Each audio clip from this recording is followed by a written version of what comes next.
Hello, how are you doing? Just testing the licorice wine and it is gorgeous.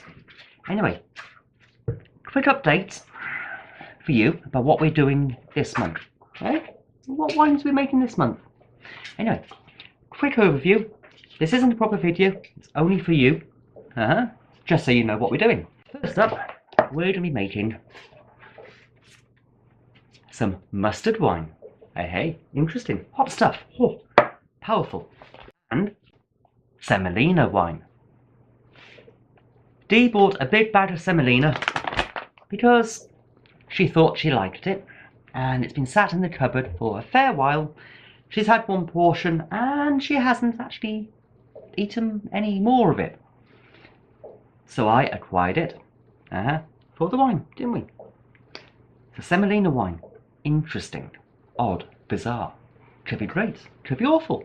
Who knows? We're going to ferment it, make a wine, and we're going to see how it turns out. Yeah! And also, I was going to make this wine last month, but time got away from me. It is Inca coffee substitute wine. Again, Dee had a packet of this. She's had 1 cup. She doesn't like it much. So we acquired it for the homebrew thing. You never know. It might be brilliant. I hope it is. And this is the wine I'm most excited about this month. It's going to be, dude, little man. It's going to be a rice and raisin wine. Now this is a classic. This is a recipe that's been done numerous times before by numerous people. It works really well. It is brilliant, it's tasty, it's potent. I think that's why people make this wine, particularly students, because it's cheap and it's tasty and it's potent.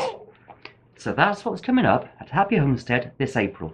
So why don't you subscribe and find out how the semolina, mustard, Inca coffee, rice and raisin wines turn out.